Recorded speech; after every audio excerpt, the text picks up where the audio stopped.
Cika ini tanteku yang menikah sama omku. Ya, Adik dari bapakku. si bungsu toh? Ya, Tante Cika, kan kita kenal sebelum Tante Cika menikah. Iya. Bagaimana first impression waktu kita masih main-main kartu? Apa ya, tidak menyangka pasti toh? Karena itu tangga sekali kan. Jadi pikiran kayak keluarga sendiri, tiba-tiba berjodoh. Jadi apa yang mau dibilang? Senang karena sudah kenal duluan toh, pasti tidak terlalu kaget. Ya begitulah, pokoknya senang, alhamdulillah. Kita satu hobi, Masih satu topik pembicaraan nih. ya, satu topik. Pokoknya asik lah. Yang penting kan asik toh, nyaman. Jadi tidak kaget untuk beradaptasi. Ya kan, asik. Ya. Tante Cika kan anaknya 2. Siap. Gayana sama Gaza. Nantilah di selanjutnya baru dimunculkan mereka. Iya. Bagaimana menjaga kewarasan supaya tetap Jun, kok bisa bersuara kah? orang Kalau- sangat amat gemas. Nah, kalau sabar sebenarnya dari tiap orang saja ya, karena memang urus anak itu susah kalau mau sabar. Cuma itulah karena dia ini nih Ya, dia muncul. sabar karena anak sendiri tuh, jadi mau tidak mau dikontrol. Kalau kita mungkin sudah kelewatan, karena namanya anak-anak kan nggak bisa diatur dia maunya apa, karena usianya orang ini ya luar biasa. Jadi kita yang kontrol sendiri mungkin dengan apa Jun ya? Saya jadi gugup juga mau jawab, padahal hal sepele sih. Lewat. Karena doa. Apa Gaza? Lu jawab dulu nih. Mama lagi di Wawancara. wawancara interview sama Kakak Rara. Tidak sih, kalau saya anggap enjoy saja. Kalau urus anak-anak toh pengawasan utamanya. tidak. Rara tanya bagaimana kita Bisa supaya sabar. lebih dewasa menghadapi, maksudnya anak-anak ini kan banyak modelnya, banyak tingkahnya. Ya. Adalah ajaib-ajaibnya, kayak dia kasih tumpahlah susu. Banyak. Apalagi kita sebagai ibu rumah tangga, tekanan-tekanan di rumah toh harus urus suami, belum lagi anaknya masih kecil-kecil, jaraknya dekat. Jadi itu secara fisik dan mental memang capek. Memang yang imbangi itu mungkin dengan cari hiburan, karena Menyesuaikan sendiri begitu. Apalagi mereka perkembangan. kalau kayak saya bisa sabar itu mungkin karena saya punya hobi. Saya biasa main game, saya alihkan ke situ kan. Jadi kalau pada saat saya lagi stres apa, saya bisa ke menonton, saya mungkin membaca, atau saya main game. Jadi habis itu capekku itu kayak habis, dan nah setelah sudah tenang lagi. Terus dikontrol itu supaya namanya anak-anak lebih berpikir pokoknya lebih saya jadi gugup juga jawabnya. Kalau saya begitu sih menghadapi mereka. Tone down ke begitu ya. Terus kalau misalnya kan anak-anak, tahu salah anak-anak kayak saya orang dewasa saja. Ada saja permintaannya begitu. Saya kadang aneh-aneh sendiri bagaimana orang tua itu bisa menerima permintaan ya anak yang, maksudnya kalau umur begini dia belum mengerti itu tidak bisa. Iya. Tapi kalau sudah dewasa, kenapa saya dikasih begini begitu? Kalau saya kasih pengertian begitu, dan nanti kalau tidak bisa begitu. Bagus pertanyaannya. Biasa kan Gayana selalu banyak keinginannya toh, saya mau ini. Tapi dalam pikiranku mereka kan belum paham. Jadi yang saya harus terapkan itu adalah apa yang saya pikirkan. Jadi kalau misalnya Mak, saya boleh ini, saya akan jawab, enggak boleh. Terus dia tanya kenapa, saya jawab sebabnya itu yang masuk akal, yang memang sejujurnya. Otomatis mereka tidak paham toh, karena mereka enggak tahu ini apa maksudnya mama ini. Tapi saya jelaskan yang sebenar-benarnya. Jadi ketika anak minta yang mungkin tidak masuk di akal dan belum cukup untuk usianya dia kita kasih, saya lebih kasih pengertian dengan sebenar-benarnya. Jadi itu enggak boleh. Apalah kenapa Mak enggak boleh? Karena ini begini. Walaupun dia enggak paham, tetap saya tekankan enggak boleh. Jadi saya tidak luluh, karena memang itu menurut logika saya sebagai orang dewasa itu enggak boleh. Begitu. Beda dengan yang boleh, otomatis oh iya boleh, tapi sekali saja. Lebih ke situ, saya lebih jujur kalau dengan anak-anak. Karena pasti dia ini dan waktu itu mau bilang pantas gitu. Kalau saya begitu. Karena kalau dari cara pandangku sendiri, maksudnya kadang kasih sayang itu kan bisa Beda-beda. menjerumuskan juga, maksudnya sekarang dikasih Nggak tega, kebebasan, nanti dia besar jadi dia pengertiannya jadi berbeda, pemahamannya jadi berbeda. Tiap orang tua itu cara parentingnya beda-beda toh. Ya. Dan saya menghargai itu karena saya juga punya pemikiran sendiri bagaimana saya mau menindaklanjuti anak saya. Bagaimana Ya. baik buruknya itu dari orang tuanya, memang sih dari pemikiran orang tuanya, dari kedewasaannya orang tuanya, bagaimana dia menyikapi anaknya. Tapi kalau saya dengan cara aku sendiri, dengan pikiranku sendiri, dengan apa banyak hal-hal yang saya lihat di luar tuh, oh ternyata kalau anak-anak begini kurang baik. Banyak juga apa pengetahuan dari luar yang saya dapat tuh dalam ini. Dorang ini pilih-pilih makanan tidak kata mencegah kalau makan. Pilih, tapi saya tidak terlalu mengizinkan karena menurut saya yang baik untuk mereka belum tentu baik untuk saya. Kalau saya, jadi misalnya, mak saya boleh makan ini, misalnya telur toh, anakku suka dua-dua makan telur. Satu hari itu misalnya dorong minta telur terus, otomatis atau besoknya dia minta lagi, besoknya saya otomatis saya udah kasih lagi. Nggak boleh, itu nggak boleh karena kalau kelebihan nanti ini begini. Jadi saya lebih pilih-pilih sih, kayak tidak memilih, tapi untuk frekuensinya saja yang saya agak cut sedikit. Oh enggak, ini enggak boleh keseringan, oh, ini terlalu manis, ini terlalu kebanyakan apa gula, jadi saya agak ke situ. Tapi kalau mereka pilih ini pasti saya boleh makan nugget, boleh mungkin dalam 1 bulan 1 kali begitu. Lebih ke situ. Ada portionnya, maksudnya tidak Gitu. bebaskan semua. Kayak makan mie toh agak sangat jarang kalau menurut saya. Nah itu dia jawab sendiri kan, mama ndak ada kasih sendiri. Bukan tidak dikasih, tapi lebih ke apa? Kadang-kadang lah, karena menurut saya kan itu kurang sehat lah. Begitu. Jadi apa yang mereka tidak suka, misalnya anakku ndak suka makan tempe, tapi saya harus itu sehat. Pokoknya karena saya sebagai orang tua menurut saya tegas. Jadi ketika saya memberitahu ke mereka, ada rasa takut dari dorang. Jadi dorang itu kalau mama ndak makan nanti mama marah. Nah, jadi mau tidak mau dia makan. Begitu. Padahal nggak suka. Gaza itu tidak suka makan sayur, tapi kenapa sekarang dia kalau mau makan dia emak taruh saya sayur sedikit karena dengan sendirinya terbiasa toh. Maksudnya kalau tidak makan sayur juga kan efeknya jangka panjangnya nanti berat. Susah pup lah. Saya mau membiasakan anakku menerima apa saja. Jangan gaya itu tanganmu tak potong, Jun. Kau di sini. Kau di setengah sini. Masa kamu ini Tidak apa-apa. Kalau saya begitu, Ra. Lebih ke situ sih. Ya tidak. Saya harus di dalam keadaan ini kita harus makan ini. Nggak boleh yang high class terus, tidak. Semua harus dia coba supaya karena kita tidak tahu tuh kita ini di alam bagaimana nantinya, besoknya susahnya bagaimana. Jadi orang harus iya untuk sederhana survive itu, ke depannya nanti kayak nggak boleh terlalu berlebihan. Makanya gak enak setiap ditanya orang, maka ditanya orang kayak ini orangnya begini, tapi mamaku bilang saya ini orangnya sederhana. Jadi dia bisa paham, pasti udah ajar. Nggak boleh begitu, gak enak. Lebih memberitahukan ke anak itu lebih ke tegas. Tegas kan bukan berarti tidak sayang. Iya betul. Kalau menurut saya, yang penting tegas dengan arti benar yang saya sampaikan. Begitu yang anakku seperti itu, saya memberitahukan hal-hal yang benar sama dia karena saya pikir kemampuan otaknya mungkin belum bisa dia pahami sekarang, tapi pada saat besar dia akan ingat, oh ini maksud mama saya lalu memberitahu ini, karena saya mengalami itu dari orang tuaku. Jadi saya dulu kan mamaku selalu marah, Cik, oh ini kalau habis apa-apa bersihkan apa. Jadi dalam hati, oh iya sekarang saya juga kalau lihat apa-apa yang kotor saya harus bersihkan karena memang Jadi tidak akan enak terbawa. itu ke bawah. Itu contohnya ke saya. Jadi apa yang saya dapatkan itu baik, saya contohkan juga ke anak. Seperti itu.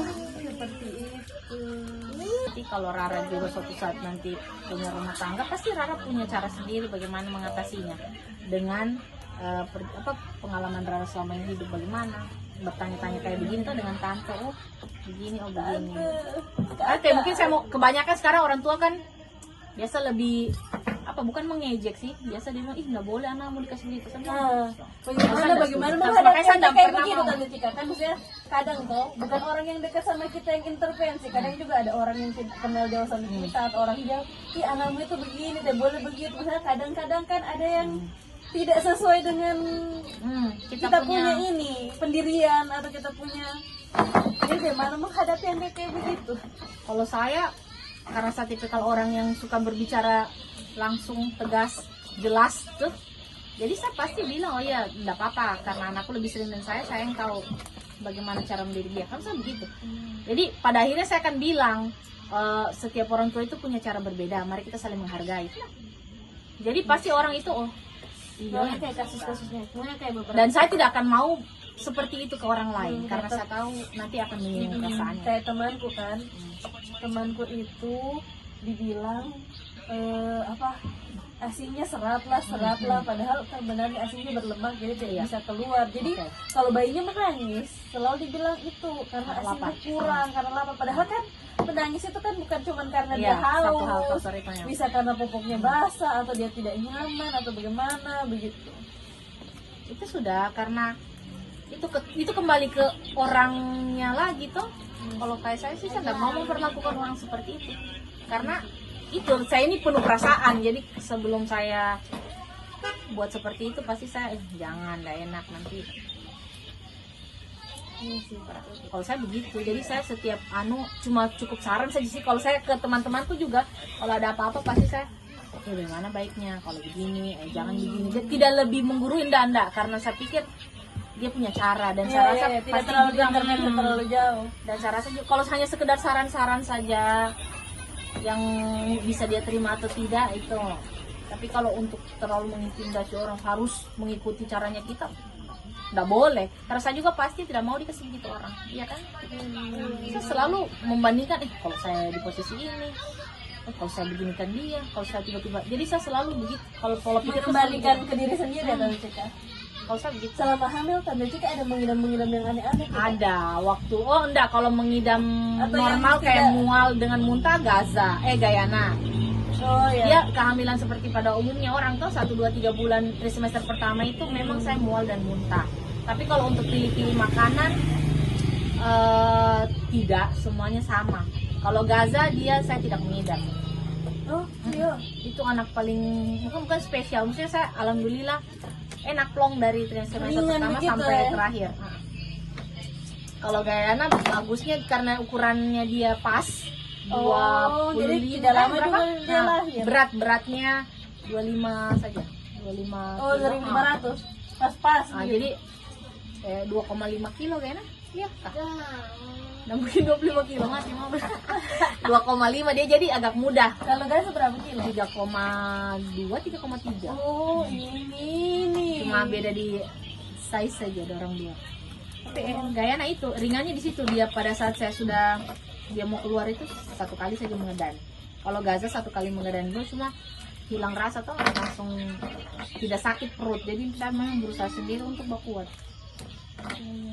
Gitu lah. Kenapa? Apalagi ya? Kata kami Kayak bahwa melahirkan hidup dan mati, guys. Punya anak itu sebenarnya keinginan semua orang, tapi sebenarnya artinya itu tidak mudah. Punya anak itu banyak resikonya tuh, mulai dari kita mendidik dia harus jadi anak yang bagaimana, bukan hanya sekedar punya anak itu dilihat orang lain sempurna. Oh jadi orang tua yang Kesiapan punya anak itu yang kan orang kalau ndak punya anak agak kayak malu toh, kayak ditanya-tanya kenapa dia so lama menikah tapi ndak punya anak. Iya. Padahal kalau dipikir lagi punya anak itu secara beban mental, bukan mental, emosional. lebih ke agamanya itu, Oh, moralnya. itu lebih berat karena kita harus jadi orang tua yang bagaimana untuk anak itu besar jadinya bagaimana, itu kan karena ajaran orang tua, lingkungan orang tua dulu itu tidak gampang, tidak mudah. Jadi pikirlah sebelum memiliki anak, punya anak tidak perlu banyak, yang penting berkualitas, itu yang penting. Jadi setuju Kualitas dengan- secara Kalau punya anak itu harus punya rencana Tante Cika ya. pertama kita dari segi mental orang tua itu juga siap, karena otomatis fisik itu akan lelah, mental begitu. Nah, gimana saya Karena itu tiap kalau anak tidur nanti ini? ya, karena tiap anak itu beda-beda nanti. Oh, bawaannya beda lagi. Ya. Terus punya anak juga itu beda nanti lagi juga situasinya nanti toh pada saat kita menikah. Belum kita punya masalah mungkin dari pekerjaan, masalah mungkin dengan keluarga, dengan suami, tambah anak rewel.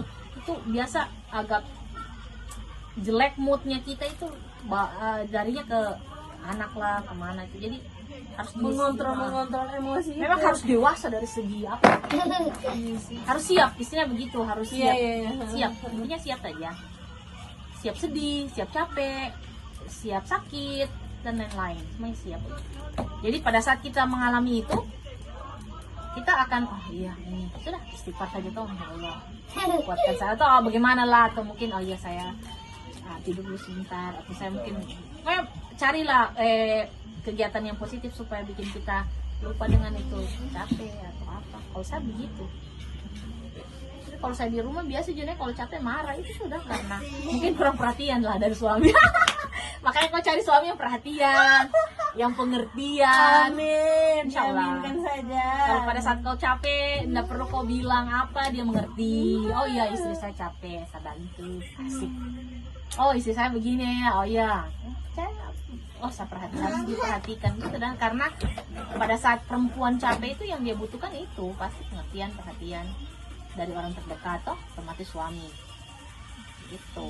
Karena tidak selamanya orang tua dekat dengan kita, kan kita pasti suami yang akan jadi pengganti, istilahnya begitu, pengganti tanggung jawab hidup dan matinya kita. Jadi carilah orang yang bukan tahu kalau selera aku saya yang berlebihan, mungkin yang mau bertanggung jawab susah senang dengan kau itu saja. Apa itu pokok utama yang harus di highlight, yang harus dicari kalau bahasa seleksi cowok? Pertama pasti agama toh, Ya. seiman. Kedua kalau sudah seiman itu otomatis kita tidak bisa menilai orang secara fisiknya saja toh, karena kita tidak tahu bagaimana sifat-sifat jeleknya, karena pada saat dekat itu pasti yang dikeluarkan itu hanya PDKT baik-baiknya. Tapi kan kita dikasih Tuhan itu punya akal, punya feeling toh, pasti kita ada perasaan, dan kalau ini nggak bagus begini ya gitu. Nah, misalnya dia ada satu sifat yang mungkin menurut kita kurang baik, misalnya kita sampaikan ke dia, bagaimana feedbacknya ke kita. Nah kita lihat, oh dia ini nggak bisa dikasih tahu. Biasa kan ada yang begitu kan pacaran, ngomong dia ini dikasih tahu, misalnya kan kalau dari situ kita sudah feeling, kira-kira kalau dan saya nanti langkah misalnya saya melangkah lebih jauh, harus kan ini. Jadi pasti bukan hanya satu sifat itu, ketika dekat dengan kita kan paling bukan hanya 1-2 hari, pasti 1 bulan dulu. Di dalam fase itu pasti kita akan tahu sedikit demi sedikit bagaimana kekurangan dan kelebihannya dia. Tapi itu hanya 50%, yang 100%-nya nanti pada saat pernikahan. Jadi cari orang itu yang bagaimana ya? Sebenarnya pertama seiman. Kalau menurut saya, kalau saya punya kriteria, mungkin beriman, toh satu iman dengan saya. Udah mungkin dia dekat dengan keluargaku, gitu. Kalau menurut saya toh.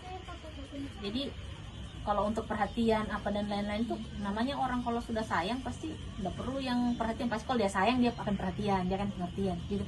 Cuma sayangnya itu bagaimana ya dari tergantung bagaimana dia perlakuannya ke kita pada saat dekat. Sayangnya orang juga kan beda-beda, caranya mengekspresikannya kan beda-beda. Kita tak akan tahu itu orang yang sayang dan kita pura-pura, atau dia cuma cari perhatian karena mau yang lain. Itu kelihatan itu. Kalau orang cerdas itu tidak bucin, pasti dia akan tahu itu, karena mencintai ini kan tidak harus segala-galanya kita berikan.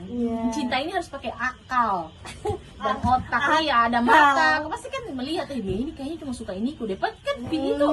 Ada feeling-feeling gitu muncul ya. Beda dengan orang yang tulus itu kan kelihatan. Itu beda. Tapi masih susah itu dibedakan sejujurnya. Iya, kalau menurutku.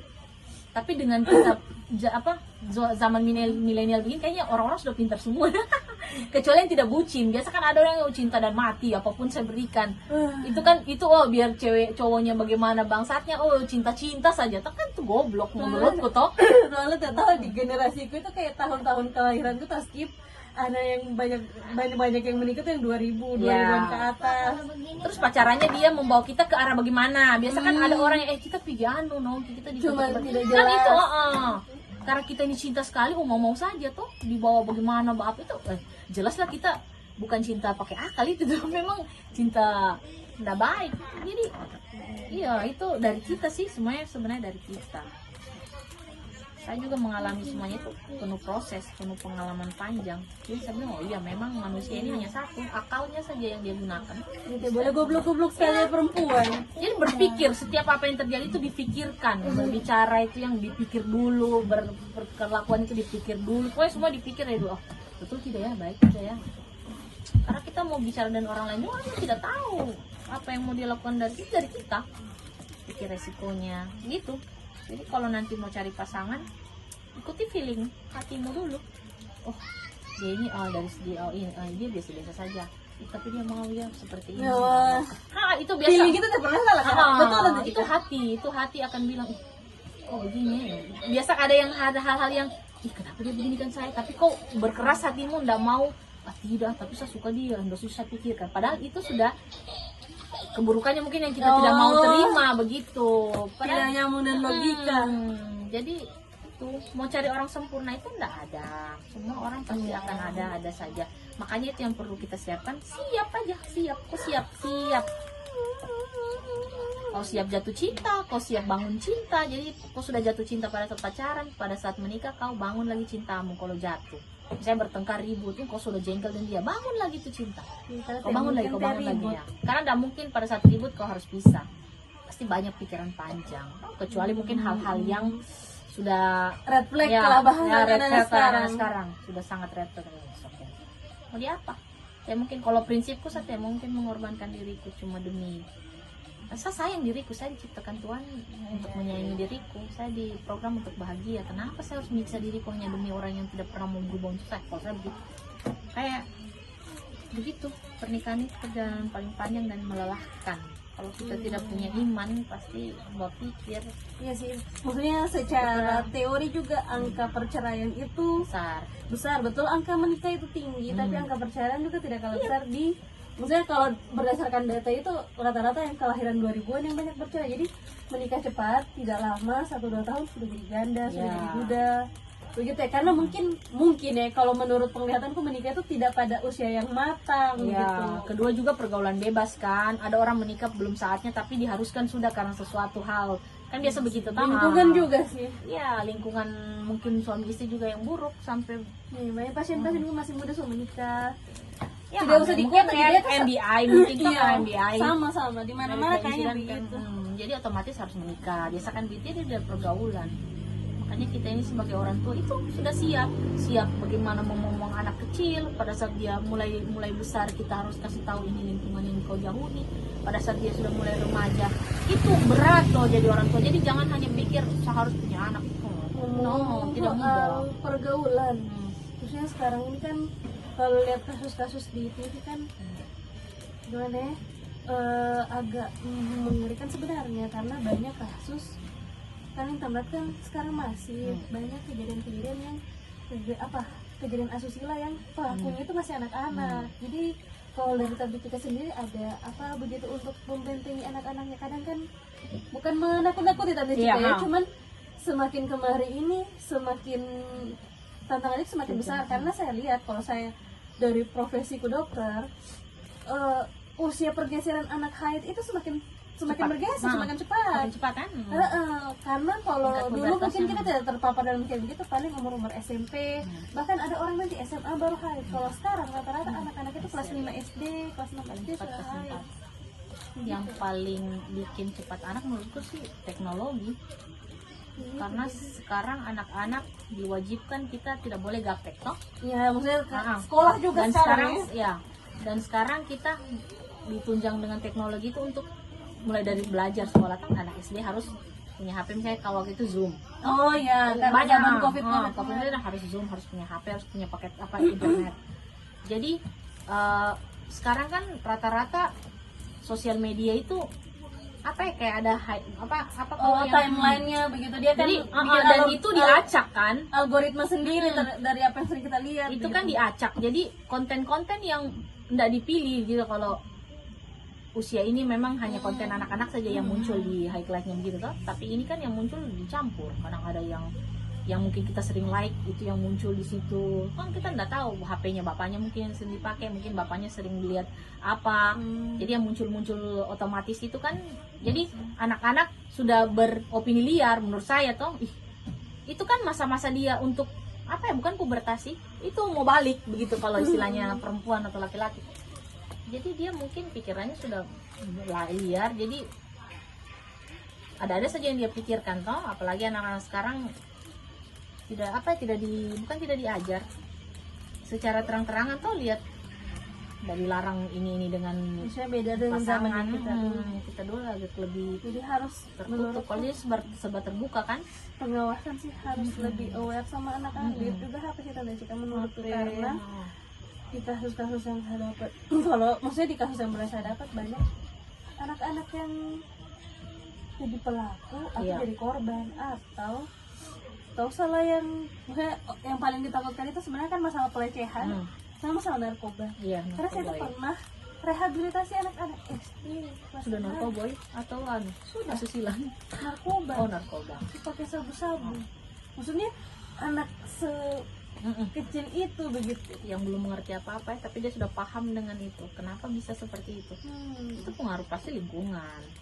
Cuma iya, dari orang tua biasa itu latar belakangnya. Anak-anak juga mungkin karena ada yang sudah tidak punya orang tua, yang hanya sekedar tinggal dengan keluarga, jadi perhatiannya kurang. Dia cari teman-teman yang tidak jadi tidak diperhatikan keluarga karena mungkin bukan keluarga inti tuh, jadi makanya dia bergaulnya itu bebas mungkin dengan orang besar. Biasa kan sekarang banyak anak-anak muda sudah bergaul dengan orang yang lebih jauh di umurnya dia, di sekedar coba-cobaan akhirnya terbiasa kan, rusak.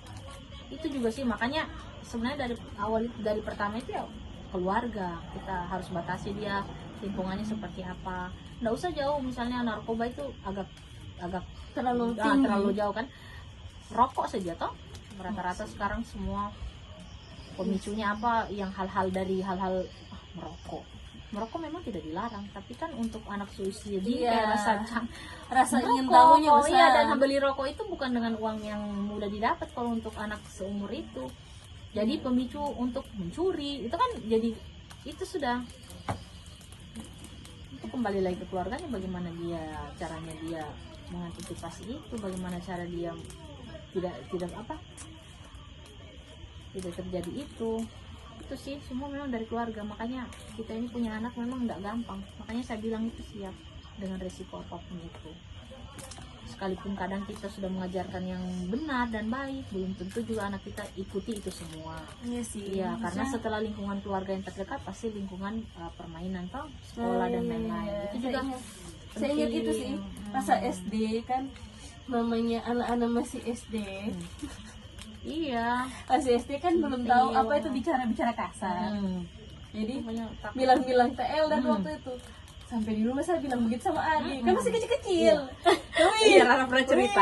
Bukan abis Cabut. kita dan papa.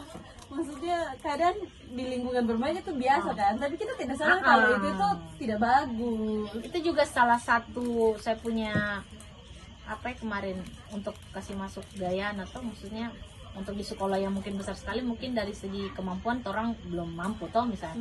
Jadi sekolah ya yang lingkungannya lumayan baik lah begitu, dan jangan yang Ada agak pertimbangan itu ya kalau masuk dari sekolah. hanya bahasa saja sudah kurang baik didengar, itu yang tuh makanya Karena tumbuh kembangnya nanti lebih banyak di situ, intensnya nanti dia sekolah lebih banyak pergaulannya sama ya. teman-teman. Jadi itu kita juga sebagai orang tua itu kayak dia mungkin ada kesalahan, kita langsung tegas. Kalau saya kan memang saya punya dia militer dia ini, kalau di rumah dia Militer bosku. nggak boleh pokoknya saya dengan tegas. Kenapa? Jadi hanya sekedar misalnya kakaknya bilang bodoh saja itu sudah mereka anggap bicara kotor kan. Jadi Iya, kenapa bicara begitu? Dan dan kita juga contohkan di rumah ya harus benar. Iya, begitu. betul karena dia akan mengikut apa yang dia Misalnya dengar. papanya tukang pukul, pasti anaknya dia akan rasa itu saya juga sama papa. Iya begitu, itu resiko. Dan segini mungkin bisa kita perbaiki kita kalau misalnya kita sudah salah ini Iya sih. anak-anak. Jadi kita cepat. Saya juga karena melekatkan sama papa larang Iya. saya sampai berani sekarang. Mm-mm. Maksudnya tidak bukan cuma tidak berani, jadi tidak terbiasa juga. Kalau kayak Rara kan selama ini saya nilai kan kayak papa tuh orangnya keras, tegas. Pokoknya dia singkat padat dan jelas. Jadi terbawa toh ke anak-anaknya, agak merem-rem toh, membatasi. Iya. Nggak boleh bikin marah nanti papa aku usah. Jadi itu sudah pengaruh, memang orang tua penting. Ada instruksi 2 kali, instruksi hanya 1 kali. Dengarkan baik-baik. Ya. Jadi memang kasar itu tergantung dari Tergantung cara pandangnya juga ya. pandangan orang kasarnya seperti apa. Kalau memang tiap mau kasih tahu harus dipukul, ya tidak juga. Anak-anak kan semakin besar dia kan otaknya semakin mampu kan, pelan-pelan dia. Jadi dengan bahasa saja, dengan tegas kita memberitahu, pasti dia juga akan takut. Itu anak-anak harus takut berbuat salah. Ya, takut dalam artian yang seperti itu ya. Jangan nih nanti mamaku marah, dia bisa mengkontrol. Jadi itu akan terbiasa, insya Allah terbiasa tuh dari kecil sampai dia bawa sampai besar. gitu. Terus kasih sayang juga di rumah, anak-anak harus nyaman dengan kita di rumah. Ada apa-apa dia keluh kesah, dia tidak lari ke orang lain, tidak lari ke teman, tidak mencari tempat yang mana. Itu penting sih. Jadi kita di rumah juga dia pasti dia ada mau cari solusi. ya, ada momen-momen kan misalnya kalau anak yang kadang kita marah, tapi kan setelah selesai marah dia sudah menyesali itu dan lain-lain, kita seperti biasa lagi, ayo makan nak, atau Gayana mau apa, kita kesini ya kan. Tetap kita usahakan menjadi orang teman juga, sebagai teman dia di rumah, teman jadi orang tuanya juga di rumah, jadi dia enak mau buat apa dia enak dan kita nyaman gitu kan. Gitu. Jadi ini apa sekilas saja cara parenting saya, khususnya saya tuh di rumah. Insya Allah kalau Rara pasti nanti punya parenting lain juga, cuma itu yang saya kasih saran-saran saja ya. Siap, bersabar toh, karena memang itu tekanan, apalagi Rara kan seorang ASN yang pekerjaannya di kantor pasti banyak, apalagi bukan ASN teknis toh, maksudnya lebih ke tenaga kesehatan. Jadi pekerjaannya melayani masyarakat, orang-orang itu ya, lebih banyak waktunya di luar lah, istilahnya seperti itu. Jadi untuk waktu di rumah juga mungkin cuma sedikit, sedangkan Rara juga butuh istirahat. Nanti kalau misalnya sudah menikah, otomatis kita tidak tahu dengan suami ini ada problem apa atau ada urusan apa. Itu memang harus siap. Sangat tukang tidur misalnya, saya sering tidur. Nanti kalau apalagi sudah punya sebuah program lagi baby nanti misalnya, kan itu harus lain lagi, kan akan beda. Tapi menurut saya mau tidak mau hidup harus dijalani, ya, menyesuaikan sendiri begitu. jadi nanti akan terbiasa sendiri. Kan saya sudah pernah punya masalah toh, misalnya dalam pernikahan, kayak kemarin ada kasus toh dengan Om John. Saya berpikir begini, ini masalah pasti tidak mungkin tidak ada titik jalan keluarnya toh. Otomatis saya hadapi saja, jalani saja apa yang hari ini Tuhan tentukan di sini, ini yang saya jalankan. Ini harus urus ini. Pada akhirnya dikasih jalan keluar, selesai, berkumpul lagi. Jadi memang semua itu hanya masalah waktu. Soalnya ya, tapi kan semakin dewasa masalahnya semakin berkembang juga tentu. Tuh, makanya disuruh banyak-banyak bersyukur toh, supaya jadi kayak susah dan senang kau harus syukuri. Jadi ketika kau senang, kau syukuri supaya kau tahu nanti pada saat susah juga kau harus, oh iya, banyak kemarin dikasih senang, jadi dikasih ujian seperti ini harus sabar. Begitu. Jadi tidak selamanya kita pas dikasih susah, oh itu Tuhan jahat. Tidak, kau kemarin senang terus kok. Masa pada saat kau dikasih susah kau tidak ya disuruh sabar lagi. Namanya hidup ini harus seimbang, balance toh, antara susah dan senang. Semua itu harus antara itu saja. Kita tidak ada yang istimewa. Namanya hidup itu pertama harus dijalani. Dan tidak ada semua itu hanya senang saja, pasti ada saja. Pokoknya harus jadi wanita yang strong, harus serba bisa. Semua orang dari tidak bisa jadi bisa. Itu karena belajar. Semua ada butuh proses. Jadi jangan takut menurut saya. Saya saja dengan kehidupanku yang perjalananku sampai dengan umur ke 36 tahun masih alhamdulillah sehat. Enggak juga tua-tua sekali tuh dengan umur pensiun. Jadi ya itu di bawah, misalkan di bawah happy saja. Walaupun banyak masalah, kan kita tidak tahu kehidupannya orang lain seperti apa.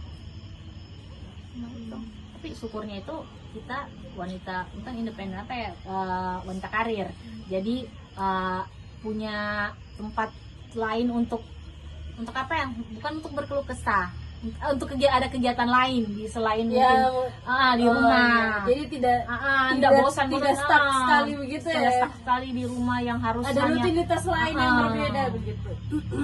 Begitu. Jadi hiburan itu penting. Sebenarnya kalau kita wanita karir ke kantor itu bukan penting apa, enaknya ada ketemu teman lain, lawan bicara, kita akan sedikit lupa dengan masalah di luar di rumah. Kalau saya begitu, karena saya alami sendiri, misalnya jengkel di rumah atau apa, pas mungkin ke kantor apa saya bisa agak lupa, karena saya mungkin punya rutinitas di kantor, bisa harus kerja atau apa, saya agak padahal tadi rencana dari rumah tuh tunggu sampai di kantor jengkel, sampai di kantor lupa sudah bawa yang selesai sudah mulai legowo lagi. Jadi begitu saja sih. Syukurnya itu, kasihan kayak ibu rumah tangga yang harus apa-apa di rumah punya masalah. Ambil bamas, pulang, masak, baru habis itu ketemu hari-hari dengan orang yang kita jengkel misalnya, kayak jadi sumpurara. Dan kalau orang kayak bilang malas apa, Karena sana perempuan ibu-ibu yang kerja tuh betul-betul aduh luar biasa, sedangkan tidak kerja saja luar biasa. Kalau kerja mesti pulang beberes, bersih. makanya semua itu Tuhan bilang kita ini semua serba sederhana, punya apa-apa itu yang sederhana, karena kita tidak akan susah kalau kita sederhana tuh, mulai dari apa-apanya sederhana. Kalau berlebih-lebihan ya otomatis misalnya kok harus punya rumah, misalnya kok pasti harus punya orang lain yang bantu kau, yang semua ya, hiduplah dengan cara sederhana supaya kau mampu ya toh menjalaninya, punya rumah sederhana. Jadi kalau kau bersihkan tidak besar-besar amat, sederhana juga pekerjaan yang kau dapat, kan gitu. Punya apa-apa satu saja, punya ini sedikit, punya semua serba sederhana. Tante Cika Tidak berlebihan. Lagu Tante Cika milih Om dia jadi suami Tante Cika, apa yang Tante Cika bikin mantap ini sudah ini? Pertama dia bertahan dengan saya yang serba kekurangan lah, itu dia mampu bertahan dengan saya yang punya banyak kekurangan gitulah. Dia mampu menerima saya begitu dengan segala kekurangan. Terus kedua dia apa Juna? Cuma itu sih, dia mampu bertahan dengan saya. Jadi Tante Cika lihat kesungguhannya di situ. sebenarnya dia dengan kekurangan saya kemarin tuh dia mampu bertahan dengan Benerin. itu saja sih, tidak ada yang lain-lainnya, karena saya pikir juga usia, dari segi usia mungkin dia lebih tua, tapi saya tidak pernah menjamin orang tua lebih tua itu lebih dewasa dari saya, enggak. Kedua juga untuk lama-lama pacaran menurut saya tidak bagus toh, Tidak pulang. kesannya orang Tapi tidur. Oke. jadi kesannya orang itu tidak baik juga menurut saya. Kita dia bertahan selama beberapa tahun dengan saya bersama-sama, ya pacarannya orang tua. Jadi saya rasa saya juga mungkin jadi pelengkap untuk dia sih, karena dia usianya sudah tua. So sweet. Jadi kasihan juga toh, maksudnya sudah sehati lah, seirama. Kalau mama Insya Allah. bilang jodoh, kalau mamaku ditanya logikanya tidak ada. Iya. Kenapa bisa berjodoh? Singkat, padat, dan jelas. Keren. Tidak asik ya pada tema masuk di otak. Baru saya paham. Tidak tidur malam. Jadi seperti itulah dari orangnya. Ya, dia mau bertahan dengan saya dengan segala kekuranganku, bersama-sama menjalani apa ya, kemarin juga saya di fase-fase masih kuliah yang tertunda dan lain-lain gitu. Jadi dia mau menemani itu susah suka dukaku gitu, dan dia meyakinkan bahwa dia mampu. Sudah, oke. Pesan-pesan untuk Gayana sama Gaza. Apa ya, jadilah anak yang soleh dan soleha, takut sama Allah itu saja. Kalau dia so takut pasti dia tidak akan bikin-bikin yang berlebihan di dunia, kan dunia hanya sementara. Iya nak ya, mama tidak minta, saya tidak pernah bicara dengan hatiku, saya tidak pernah minta anakku suatu saat ke depan harus bagaimana ke saya yang penting mereka jadi anak yang itu soleh. Kalau dia orang tahu apa tentang agama, pasti dia tahu ini yang harus saya berikan ke orang tua. Enggak, mama tidak minta macam-macam. Tidak muluk-muluk Tante Cika ya. Cuma itu supaya kita selamat. Saya cuma minta kita selamat di dunia dan di akhirat. Anak-anakku jadi penyelamatku, suamiku jadi penyelamatku, begitu juga imanku sendiri. Sudah. Saya enggak mau saya mau punya ambisi apa di dunia, enggak. Saya tahu semua cuma titipan. Kalau saya prinsipku gitu. Jadi semua yang saya jalani ini, hidupku ini sudah begini. Happy saja dengan saya yang sederhana, dengan saya yang seperti ini. Kadang jadi laki-laki kayak perempuan. Saya fan-fan saja, happy saja. Karena kalau semua saya mau pikirkan jadi masalah, Nanti pusing sendiri. saya nggak mau. Jadi saya happy sejarah aja. Kalau ada masalah pasti akan diselesaikan. Kita jangan takut minta maaf. Gitu Junet, kayak tadi saya minta maaf. Terus saya marah-marah terus, Cika marah-marah terus saya. Jadi setelah itu saya pikirkan, oh iya ya mungkin saya salah, saya terlalu kasar. Jangan malu untuk minta maaf, begitu juga mudah-mudahan pasangan juga begitu nanti kekal supaya awet gitu. Dan saya nggak tahu rumah tanggaku ke depan seperti apa toh, yang cuma yang saya harapkan insya Allah bisa saya lewati semua ujiannya, kami panjang umur, sehat, selamat, sentosa dunia akhirat, anak-anakku jadi anak soleh dan soleh. Sudah itu aja. Selebihnya itu bonus. dari Allah, insya Allah, amin. Semua mau yang baik toh, mau saya anakku jadi orang kaya, jadi orang berpendidikan, amin. Itu bonus, mudah-mudahan Allah jabah. Itu kan doanya ibu kan, Iya, doanya orang tua insya Allah. kan. Yang penting anakku selamat, kami juga. Itu saja. Oke deh, see you.